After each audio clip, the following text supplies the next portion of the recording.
Дәмнен алып отырыңыздар, келесі бір тілектің кезегі ортамызда. Міне, өнер қайраткерлері жүр, отыр. Сонымен қатар халқымызға қызмет етіп жүрген еліміздің тәуелсіздігі асқақтай берсе екен деп, халықтың қамын ойлап, бүкіл халықараға, ар жақтағы, бер жақтағы ағайынның жайын ойлап жүрген азаматтарымыз бар.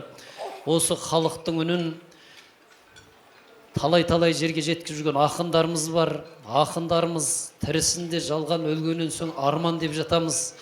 Бірақ сол әрқайсымыз бар кезімізде, бір кезімізде бірімізді қолдап жүрейік.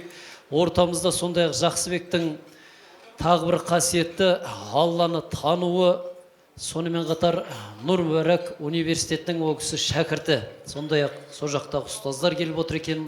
Осы дастарханда отырған ағайындарды түгелдей той төріне шақырып қойсақ рұқсат болса, келіп бір тілектеріңіз. Нұрлан аға. Бақыт қашан қоямыз осы? Ауылдансыңдар ғой, сендер бастай беріңдер де бөлінесіңдер де тұрасыңдар. Өш бөлгім келмейді ешкім. Бәрекелді. Енді бүгін бір өзі қашаннан қанымызға сіңген бауырмалдықтың, ағайынгершіліктің, жалпы қазақтың бойында, қанында бар жақсы бір қасиет, азаматын алқалай білетін тағы бір қасиетінің бүгін куәсі болдық. Болам деген азаматтың бүгін белін буып, арқасынан қағып, ортаға қосып, үлкен жыр бәйгесіне бата беріп, соған ақ жолдай тіледік. Міне сол жыр бәйгесіне қосылған жолың ақ болсын, Жақсыбек. Бәрі де айтып жатыр ғой, Жақсыбекті әнші ретінде білетін ек, сазгер ретінде білетін ек. Жақсыбектің жалпы өлеңге қарай, жырға қарай қалам тартуына өзіміз осы жылдардың ішінде куә болып қуандық. Шынында бағана айттым ғой, өзі алғаш көргенде Жақсыбекті тек музыкант ретінде жақсы әндері бар екен біліп танығанбыз. Одан кейін ақырын өлеңге қарай ойса бастады. Өзім ешқайсысын жібермей, қалт жібермей, ана Құдайға шүкір, қазір қолда телефон, бәрін қарап оқып отырамын. Ылғи да тілегімді айтып, ағалық жақсы сөзімді ешқашан аяған емеспін. Бүгін бір елдің алдына шығып, бетіңді ашып, менің де бар екенімді ел көрсін деп жақсы бір кеш өткіздің. Құтты болсын. Бағанағы айтылған сөздің бәрі рас. Дегенде бісмілләңді үлкен қасиетті қара шаңырақтан бастап. Міне сол қасиетті қара шаңырақтың ана қабырғаларындағы сіңіп қалған киесі жосты болсын, бауыр. Ол жерде енді не бір сен тұр мен атайын ғұламалардың табанының ізі бар, сөзінің табы бар қабырғаларында. Міне сол жосты болсын. Анау алдыңда анаң аман болсын. Енді әкейдің рухы шат шығар бүгін.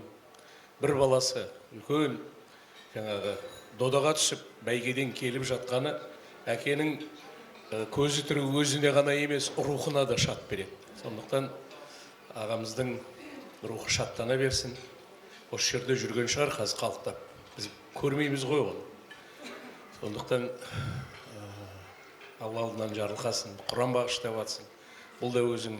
Мен Жақсыбекпен ел аралап, сонау Қарағандыда, Астанада концерт беріп жүргенде керемет намаз оқығандағы қайратын дұғаларына келген кезде мен өте бір тәнті болғам Жақсыбектің.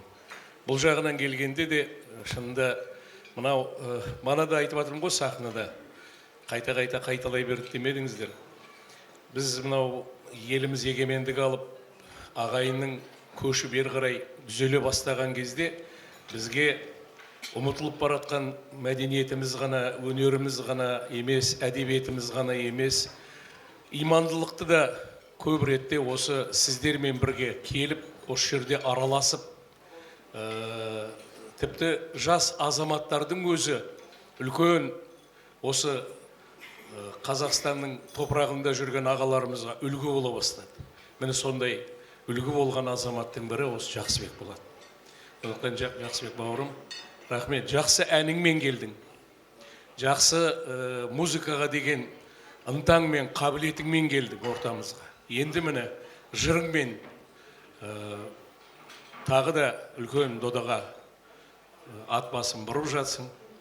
Енді о баста менің арғы беттегі ағайынды танығаным Дәнеш ағамыздың әдемі әндерімен келген еді.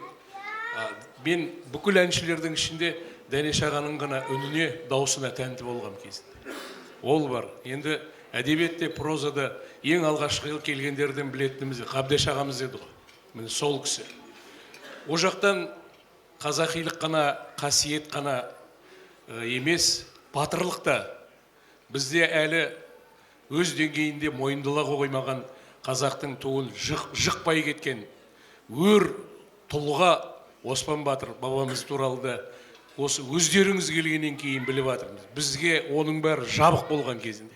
Сондықтан батырлық та, өрлік те, тектілік те, мен осының бәрін қосқанда бүгінгі сенің әдемі кешің рухтың иісі деп, мені сол рухты алып келген айналайын.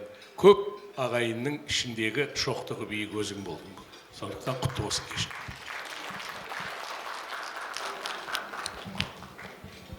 Қадірлі ағайын, Нұрлан енім сөзін тыңдап отырғанда қазақ радиосының көп жылға бұрынғы бір тамаша дауысы құлағымызда сіңіп қалған ғой. Енді мына жалпы үш қазаққа, дүниежүзінің 43 еліндегі, соның ішінде шоғыр үш қазаққа ортақ бауырымның айтқан тілегі қабыл болсын. Мен анасына рахмет айтқым келеді. Бұл адамның санасын өндіретін жалғыз ғана өндіріс ананың құрсағы. Ананың құрсағы бүгін қандай бір керемет темір роботтарды өндіре алған жоқ. Мінеки ананың алтын құрсағынан ғажайыптар туды, қазақтың ғажайыптар. Жаңа бауырымыз айтып кетті. Анау қазанда 11 кітап шыққан Ақыт Қажы, өлім жолы Қарымсақ Балтайский.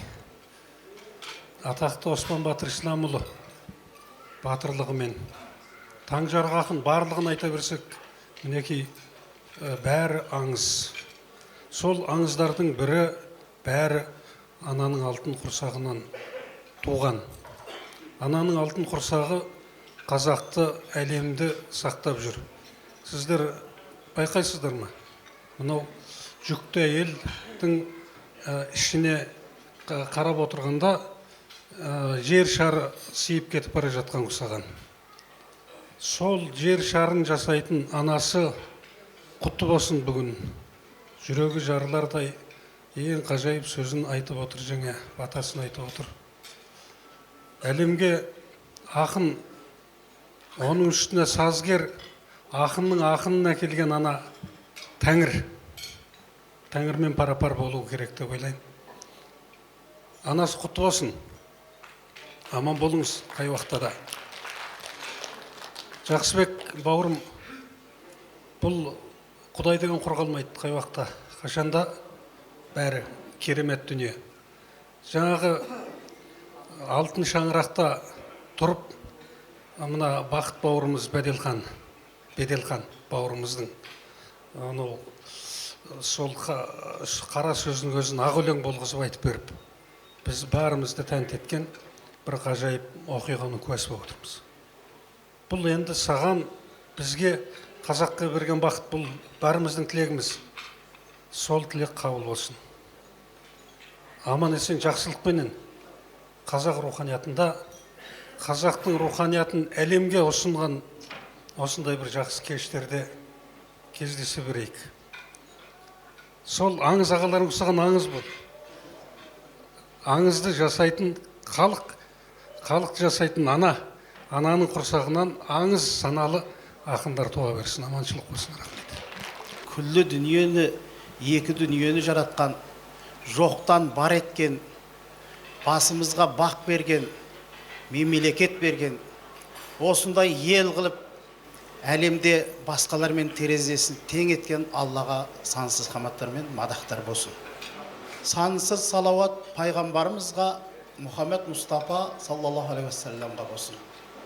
Алла тағала айтады: сендер мені еске алсаңдар, мен де сендерді еске аламын деп. Сендер мені құпия еске алсаңдар, мен де сендерді құпия еске аламын. Сендер мені жария еске алсаңдар, мен де сендерді жария еске аламын дейді. Яғни періштелердің ішінде дейді. Неки енді бұны Алладан бастаған сөздің бақыты болады. Осы бақыттың бәрін беріп жатқан бір Алла. Мына алтын бауырым Жақсыбек бүгін мына кешіңе куә болдық. Бізде осы тура сен жаңа өткізген жерде осыдан 19 жыл бұрын бір кеш өткізіп сенің жасында. Сөздерде соның киесін сезінген едік. Бүгін енді керемет бір кеш болды. Қысқасы жаңағы көркемдігі де сондай болды. Өте жақсы, мадақ Аллаха болсын. Енді Жақсыбекті чынында да мен жаңағы осы гитаршы, әнші, сазгер ретінде танитынмын. Бірақ Жақсыбек таңғалғаным өзі айтты жаңағы. Негізінде мен осы өнердің ішінде осы ақындыққа келіп едім дейді. Осы өмірінде қанша нәрсені жазыпты, бірақ соның бәрін қайырып ішінен. Бала кезіндегі жаңағы жігіт кезіндегі өлеңдердің бәрін қайырып қойып міне 40-қа келгенде жаңағы 40-қа тән салмақты жыры кітабын берген екен. Содан енді мен ішімнен ойладым, апырай соның ар жағындағысында тағы бір кітап жасап қоюға болады ау деп. Өйткені енді бірақ сен мына есті жырға есті ақын ретінде келгеніңнің куәсі бұл. Болмаса енді бала кезде қанша етқанменен жаңағы балалығы болады ғой жырдың. Соның барлығын жаңағы сен мына азаматтығыңменен соның барлығына өзің былайшасын айтқанда үкімін беріп мына кітабыңды жақсы шығарған екенсің. Мен кітабыңды оқып жатырмын, Алла қаласа. Жақсыбектің басқа ақындардан тағы бір ерекшелігін айтайын. Жақсыбек Құдайын таныған ақын, Құдайын. Құдайын таныған Абайдың, Шәкәрімнің, Яссауидің жалғасы, алхамдулилла.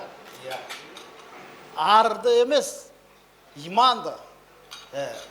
Иманнан келетін арды ту еткен осы жырыңнан жаңылма, осы жолыңнан жаңылма бауырым. Я Аллах десем жарқылдап, жүрегім нұрға толады. Аллалы құлдың артында бір іздеушісі болады. Алла деп өткен Абай да, Алла деп өткен Шәкәрім, солардың тұнған арайға жүземін аппақ шаһарын. Жүземін аппақ шаһарда иманнан, нұрдан қашалған. Солардай нұрын шашарда, нәпсіден олақ қашалған, көкірек көзін ашалған. Я Аллах десем жарқылдап, жүрегім нұрға толады. Аллалы құлдың, Құдайы құлдың қашанда бір іздеушісі болады. Мінекей, Абайды неге іздеп жүрміз? Шәкәрімді неге іздеп жүрміз? Кешегі Мұқағалиды неге іздеп жүрміз? Бәрінің біздің іздеп жүргеніміз Құдай тағала, олар Құдайын таныды. Құдай тағала көкірегіне, таңдайына ақ беріп, артына бізді іздеуші қойды. Сондай іздеушісі бар қазақтың бір тұлғалы ақыны бола ғой бауырым. Рахмет. Жақсыбек бауырым, сен енді расында көп нәрсені бүгін ғана біліп жатырмыз. Мына өзі сен жігіт 8 қырлы, бір сырлы болады деуші еді, сен соның өзі болып шықтың міне. Өте тамаша, өте кішіпейіл, сондай азамат алдымыздан кезегінен өтпейді. Адамға мына талант деген нәрсе Алла тағала туғанда береді. Дарында да сондай. Сен оны мәпелеп, баптай алсаң, сол талантты сен бір талай жерге әкеле аласың. Сонымен шыға аласың. Сен соның бірісің. Жаңа мамаң айтып жатыр міне. Бұл өзі сондай ішінде, балалардың ішінде тыныштысы болды деп. Жаңа кім айтты? Сол кезде мына өлең жаттап жатады ма? Расында керемет. Бүгін өте бір жақсы кештің куәсі болдық. Есебіңді жақсы бердің. Мына әдебиетпен шұғылданып жатқан ағаларыңды міне көптеген мадақтаулар айтып жатыр. Өте тамаша болды. Тағы да талай кештің есебін беретін боласың. Амандық берсе, әлде сол кештерде қатысуды Алла нәсіп етсін. осы жерде отырған барлық ағайын туғандарға, достарға түгел кештеріңіз көңілді болсын дегім келеді. Алыс жуықтан келген, қолдап, қолпаштап жатқандарыңызға көптен көп рахмет. Өнер адамдары шынында ақ ниетті адам болады. Ассалаумағалейкум. Иә, құрметті көпшілік. Мынау бүгінгі өнер кештеріңіз барлығыңыздың бір бәріміз үшін де той құтты болсын. Енді осы өнер кештеріңіз мерейлі болсын. Ал Жақсыбек бауырменді мынау бүгін талантыңның тайын баптап бәйгеден келтіріп жатырсың. Енді өзіңді бұрын әнші ретінде танығамыз.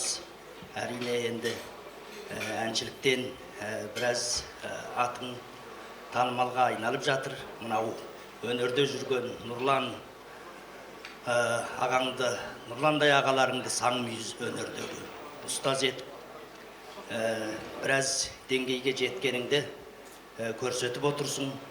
Ал енді бүгін мына рухымның иісі атты жыр жинағыңның тұсаукесері өтті. Бағана мен енді онда үлгіріп келе алмай қалдым.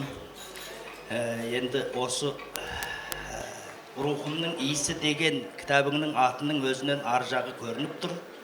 Қазақтың мұрнына қазы мен қартадай жағатын иіс болмаса керек. Мен сол рухымның иісі деген кітабыңды естігенде мұрныма солай келіп еді иісі. Енді құтты болсын, әніңді, осы өлеңіңді, ақындығыңды қос қанатың етіп, биіктерге самғап көріне бер деймін. Енді өзің мынау енді бір қазақтың руханиятына қосқан үлкен үлесің, үлкен еңбек, бұл халыққа берген үлкен бір үлесің. Енді анау бір өзің енді бір жағынан жаңа мына Құлкерім ағамыз да айтып жатыр, енді дін жағында да дінге де жақынсың. Мына ұлы ғалым Эйнштейннің бір сөзі бар. Ғылым, өнер, дін бір ағаштың бұтағы дейді. Сен соның үшеуінде де барсың, енді айналайын. Осы жолыңнан танба, әрқашан алдың ашық болсын. Ылғи да биіктерден көретін болайық. Енді осы кітабыңның енген өлеңдеріңнің жартысын кітап болып басылудан, түптелуден бұрын біз таныс едік. Ендігі қалған жартысын сол кітаптан оқып жатырмыз. Әрине, берер бағамыз өте жоғары. Өлең дегенді солай жазу керек. Бұл енді әдебиет дейтін нәрсе, ол халықтың руханияты, ұлттың мінезі, ұлттың келбеті. Міне сол үшін де халық ақынын сыйлайды, төбесіне көтереді. Өйткені сенің жырлайтының осы халықтың руханияты, әрине тағдыры. Сол үшін енді осы салада қосатын үлесің көп болсын. Әрқашан саған тілейтініміз үлкен табыстар. Жақсы шығармашылық табыс тілеймін, аман сау болайын. Ал Жақсыбек, абайда бір сөз бар, махаббатсыз дүние бос дейді. Оны айтып жатқан себебім жақсылық әнге болса да, музыкаға болса да, поэзияға болса да шын махаббатымен кіріседі. Жақсыбекті сол үшін жақсы көрем өз басым. Одан кейін жақсы көретін жерім, Жақсыбек нағыз адам, кіршіксіз, таза, кішпейіл, жаны жайсаң азамат. Сол үшін де жақсы көрем. Бағана көп сөз айттық, сахнада да айттық, енді көп айтудың керегі жоқ шығар. Жақсыбектің мамасына үлкен алғыс айтқым келеді. Осындай қазаққа ортақ, қазаққа сыйлы азамат сыйлағаныңыз үшін сізге көп алғыс. Жақсылықтың мамасы, Жақсыбектің мамасы. Жасыңыз ұзақ болсын. Кеш бойы 2 сағат сөйледім ғой деймін. Содан қалған құтқан бірдеңе болса айтайын. Ал Жақсыбек, бір иығынан жүк түсіп жатыр. Елдің еңсесін көтеріп басқосуды дұрыс болды деп ойлаймын. Астананың арқаның төсінен арқасы жыртылып, ақын ағаларың келіп жатыр, сұраған ағамыз. Мұрат ағаң алғы сөз жазып, Мұраттың орны бөлек. Жарас ағаң батасын беріп жатыр. Нұрлан аға бісмілдасын бастап беріп, ешкім айтпаған әнді бірінші мен айтып едім деп, ол да бір марқайып мақтанып жатыр, қандай жақсы. Сол сияқты мынандай бір бас қосу Ол аз десең, Қазақстан Жазушылар одағының басқарма төрағасының орынбасарын ведущий қылып қантыштың ғой сен. Басқа ведущий таппай қалдың міне. Біз байқамай өсіп жұмсалып кететін әдетіміз бар өзі. Ақ көңіліміз ғой бізде. Әйтпесе басқа біреу басқаруға болады дұрыстап. Сөйтіп біз де жұмсалып жатырмыз арасында. Мына өнердің құдіреті ғой. Мына Жақсыбекті жақсы көргендік шығар. Әннің құдіреті шығар, өлеңнің құдіреті шығар, жанның тазалығы шығар. Сондықтан да жаның таза болсын. Батырды долы қатынның екінің бірі туады. Ақынды Құдай жаратады деп отыратын апам. Сол сияқты батырлар ренжіп қалмасын. Былай шығып әңгіме айтып жүрмеңдер. Ол апам сөзі менікіміз. Сол сияқты ақынды Құдай жаратады. Жаңа бірінші ақын болып бастадым деп отырсың ғой. Ол шығармашыл адам бәрібір Құдай жаратады. Жаңа шешемізге де рахмет айтып отыр ғой. Әрине ананың құрсағы, алтын құрсақ бүкіл жаңа балаға берілетін, талантқа берілетін, кешегі Ұлжан мен Зерелердің құдіреті неде дейсіз? Сол ұлттық код, солардың құрсағында, солардың санасында, солардың жүрегінде, солардың махаббатында кішкентай ғана мейірімде жатады. Мынау Жақсыбектің мамасына рахмет. Ертөстіктің 8 ұлы бір төбе, Ерназардың 8 ұлы бір төбе, ертөстіктің бір төбе деген сияқты мына Жақсыбекке бір бөлекше махаббат арнағасы ба, бір бөле ғой ана. Басқа балаларыңызға обалы дау болып тұрау, бизнеспен кеткен шығар басқа жаққа. Ең бастысы қалған махаббатты қызыңызға арнаңыз ары қарай. Осы бала ертең елдің бағына айналсын, бақытына айналсын. Ең бастысы. Енді осы уақытқа дейін сен Жақсыбек болып келгенсің ғой. Бүгіннен бастап сен тас түлексің. Сонда да Жақсыбек болып келдің, енді ары қарай тас түлек болып топ жаратын.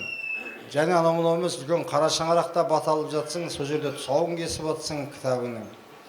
Шынымен де жаңағы Нұр Мүбәракта оқығанды кейін білдім мен. Қайрат Жолдыбай айтты. Осындай Қабылаға қарайтын бір нелері бар деп. Сөмені Қайрат Жолдыбайға айтамын ғой. Мынандай қиын заманда Құдайға қарап емес, Қытайға қарап кешірім сұрап оқыңдаршы Құрандарыңды деймін, намаздарыңды. Құдай кешіреді бәрін. Қытай кешірмейді, апасы не деймін. Сол сияқты анда-санда Қыбылаға қарай бермей, анда-санда Қытайға қарап та оқып қояқ. Тәубесіне келіп, сабырға келіп, шайтандарын қағып отырсын олардың да. Сол сияқты мына бір жағымызда Құдай көрші, бір жағымызда Қытай көрші тұр ғой. Сол екі көршімен де тату болайық. Қытай көршінің қорғаны бар, Құдай көршінің орманы бар. Сол екеуінен аман есен өмір сүрсек дейтін алталаштың арманы бар әйтеуір. Жүреміз сөйлеп. Сонымен мына Жақсыбекке айтамын ғой.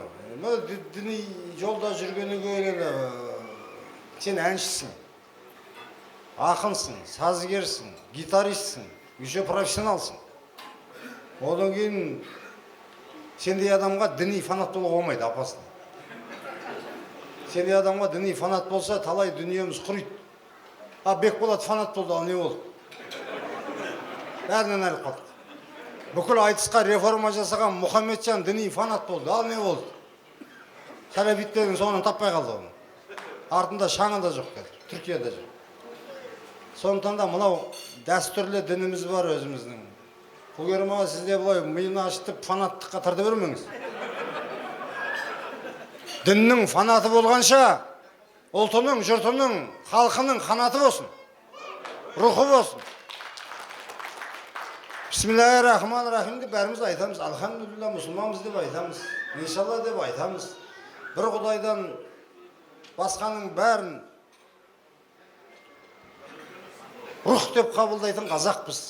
Сондықтан да әруақтап жауға шауып, аллалап, таңдайымызды тақылдатып, маңдайымыз жарқылдап, тәубе деп отқан халықпыз. Сондықтан да тәубесін айтқанда алласын айтатын, әруақтап шапса, жауға шапса, әруақтап айтатын. Арқамыз, әруағымыз аспандап тұрсын әрқашан. Осы баланың әруағын байлап тастамаңыздаршы, Нұр Мүбәракқа айтатын.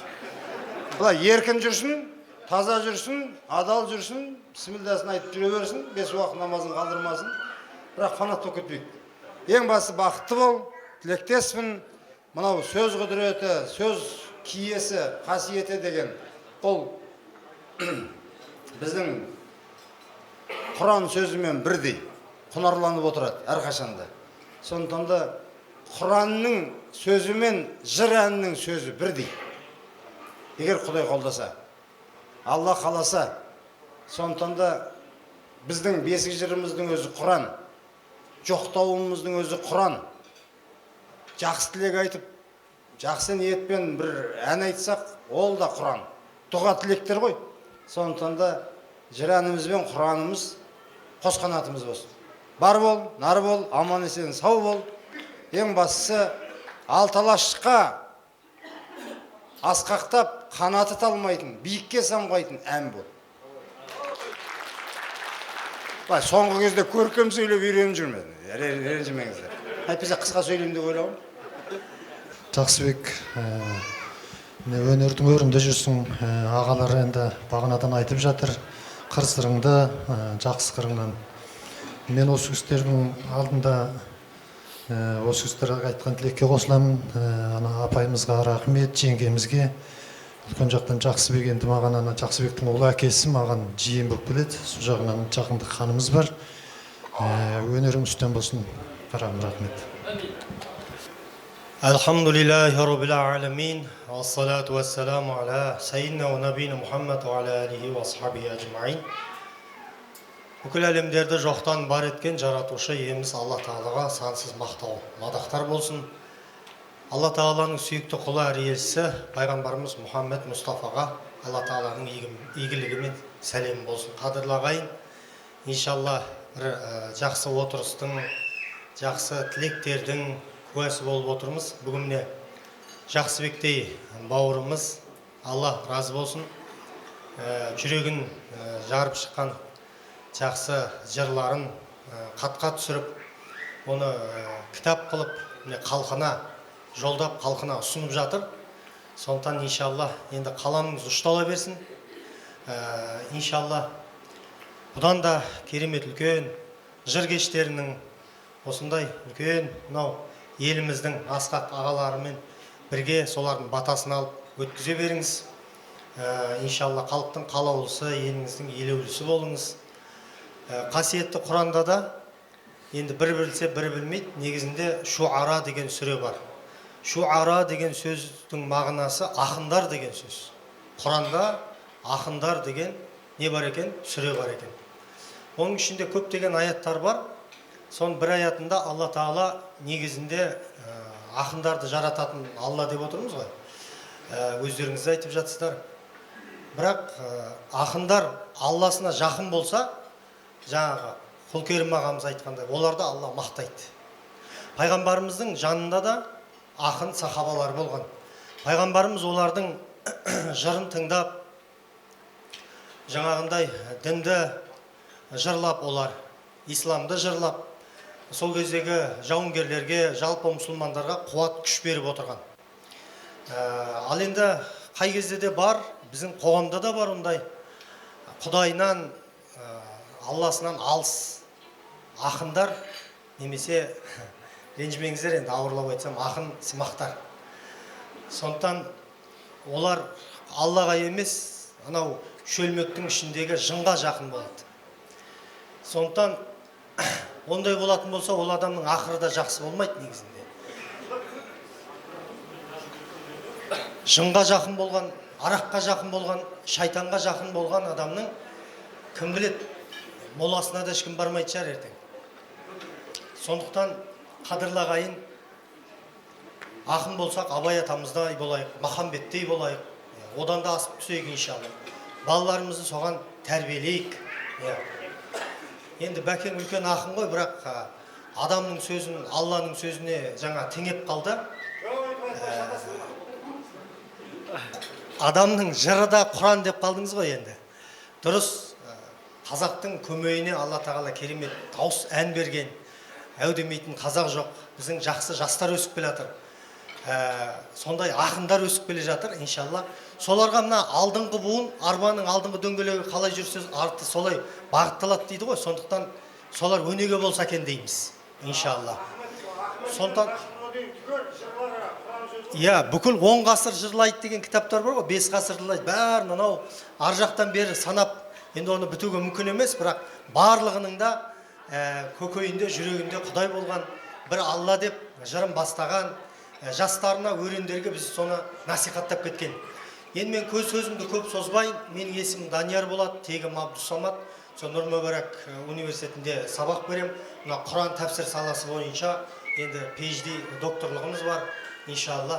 Қазақтың қарагөз балаларын имандылыққа тәрбиелеп жатқан жайымыз бар. Иә, бәкең бір сөзі қосылуға болады.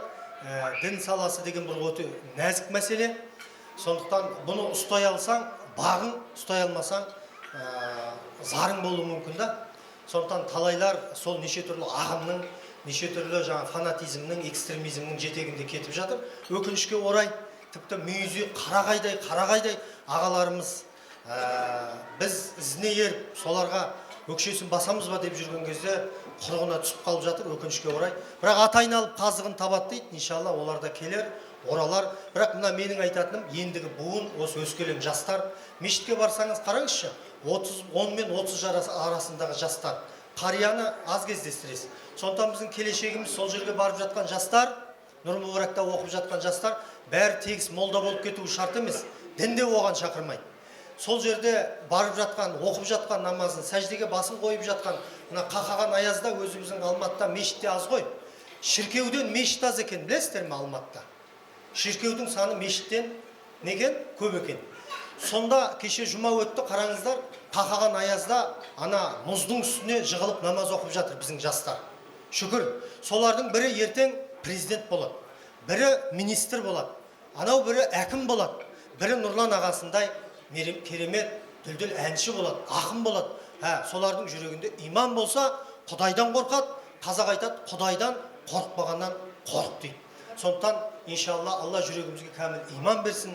Мынандай Жақсыбектей балаларыңыз аман болып, Алла ең бастысы тілден, көзден сақтасын. Өйткені пайғамбарымыз айтады, тілде, көзде, сиқырда хақ дейді. Сондықтан бір жақсыны көрген кезде, мәшалла деп айтуды ұмытпаңыздар дейді. Сондықтан, енді қазақ тіпай деп жатады ғой, оның ар жағына дем салу бар.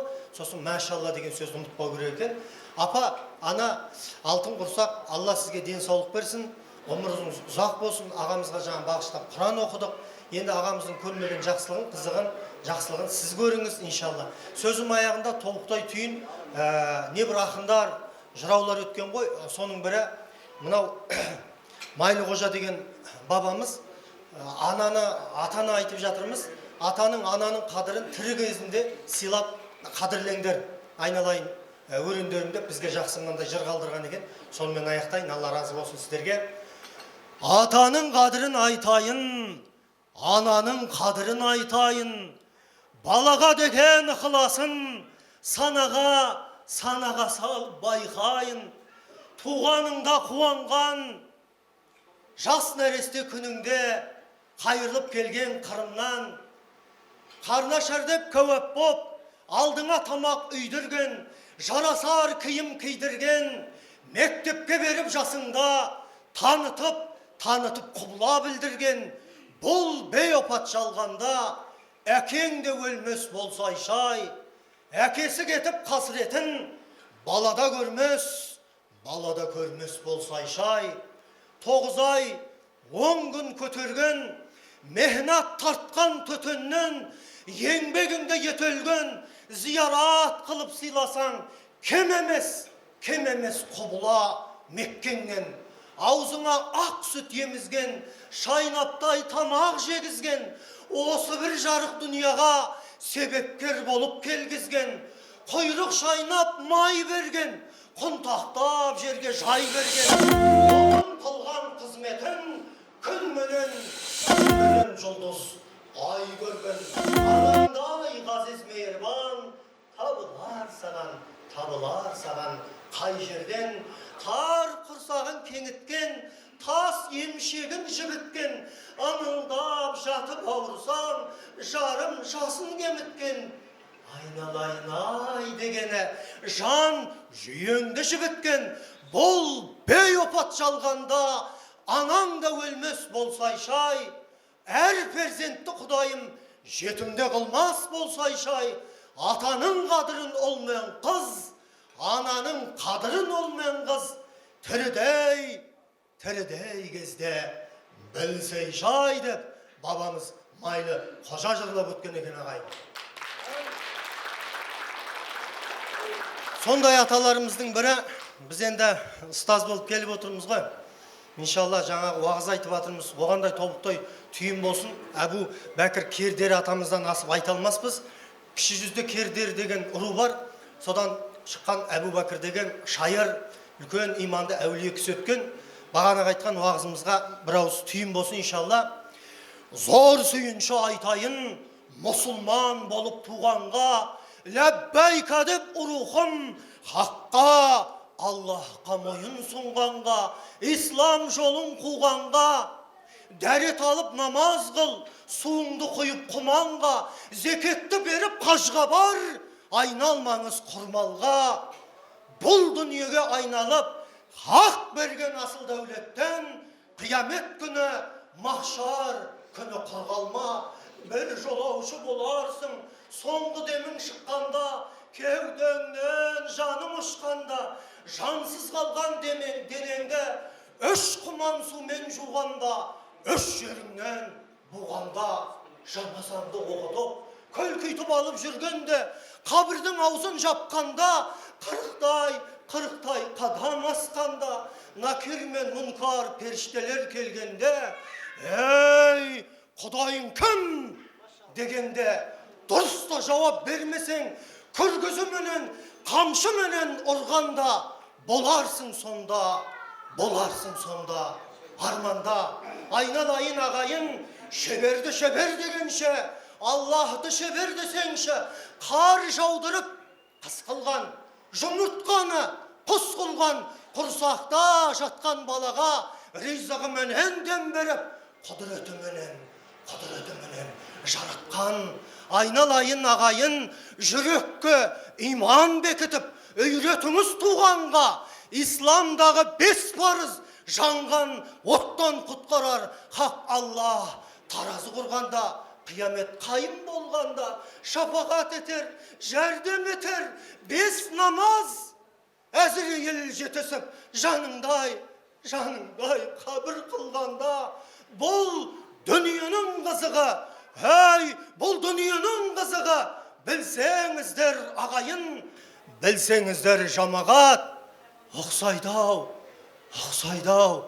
көздідөй ашып жұмғанға деп Әбу Бәкір Кердері бабамыз жырлап өткен екен. Баршаңыз аман болыңыз. Әр қазақтың үйінде тек қана той болсын, қуаныш болсын. Ел аман, жұрт тыныш болсын. Рахмет. Мына имам бауырым бүйтіп өлең оқып жатқанда біздің сүмірейіп кетіп қалғанымыз қисынға келмейді екен. Осы өлеңімді мына Жақсыбек бауырыма арнап оқып берейін. Текке тарту деген. Ғасыр маған, мен ғасырға қорландым. Дерт талаған, өрт жалаған орманмын. Аждахалар омыртқасын опырып, жүргөгінде тұншықтырған арманмын. Скип демен, үйсін демен, сақтамен, тәңір өзі тәжілеген тақтамен, ең жалғанның егесі де кетпейтін, қолқасына қатып қалған қақтамен. Мен тарих менің құлымдай изектейді, күн түбінен құлындай күнбегі елім, күймелерін сыңғырлап, күз табандар кеткен үзіп жолындай, содан менің қағанатым қақ болды, тағым күйреп, тақсіретке тап болды, көкжиегім көзін жұмып көр болып, жасын тағдыр жадауларға жақ болды. Күстабандар кіреукелеп өткенді, бір ауыққа көрсетпеді көктемді. Ар ақиқат көсем басын көтеріп, керең кезең келмес көксіп кеттенді. Көгелімен көкіректе арман көп, бөрі ұлымын, Бүрліктен танғам жоқ. Қайта тұрып, келем міне қасқайып, апандарды қақырата, қан боп. Өл береке. Бәріміздің арқамызды қоздырып жібердіңіздер ғой.